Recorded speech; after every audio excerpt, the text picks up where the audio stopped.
গরমের ফল হিসেবে আমের কোনো তুলনা হয় না। এই সময় বিভিন্ন প্রকারের আম পাওয়া যায়। আমকে ফলের রাজা বলা হয়। তবে অনেকেই কাঁচা আম খেতে পছন্দ করেন। এমনকি কাঁচা আমের নাম শুনলে তাদের মুখে পানি চলে আসে। এছাড়া কাঁচা আম দিয়ে তৈরি আচার সারা বছর ধরে খাওয়া যায়। এই ঈদে জামা জুতো অ্যাকসেসরিজের ডিসকাউন্ট।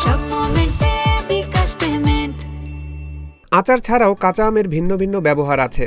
চাটনি থেকে শুরু করে বিভিন্ন খাবারের পাশাপাশি কাঁচা আম দিয়ে শরবত পান করা যায়। গরমের দিনে এই কাঁচা আমের শরবত শরীরের পানি শূন্যতা দূর করে থাকে। কাঁচা আম যে শুধু মজার তাই নয়, পুষ্টিগুণেও বেশ সমৃদ্ধ এই ফলটি। আসুন জেনে নেই কাঁচা আমের বিভিন্ন পুষ্টিগুণের কথা। কাঁচা আম vitamin A, vitamin K, vitamin C এবং ভিটামিন B6 এর ভালো উৎস।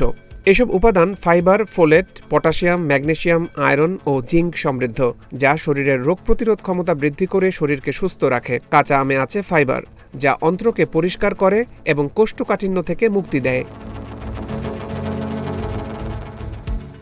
কাঁচা আমে থাকা vitamin A, vitamin C, iron, zinc, vitamin E ত্বক ও চুলের স্বাস্থ্য ভালো রাখে। ভিটামিন সি সমৃদ্ধ কাঁচা আম শরীরে কোলাজেনের সংশ্লেষণ বৃদ্ধি করে। অন্যদিকে আয়রন, জিঙ্ক চুলের স্বাস্থ্য ঠিক রাখে। কাঁচা আমে থাকা উচ্চ ফাইবার ডায়াবেটিস রোগীদের জন্যও নিরাপদ। তাই যারা ডায়েট করছেন বা ডায়াবেটিস রোগী তারা অনায়াসে খেতে পারেন কাঁচা আম। কাঁচা আমে আছে অ্যান্টিঅক্সিডেন্ট উপাদান, যা শরীরকে সার্বিকভাবে সুস্থ রাখে।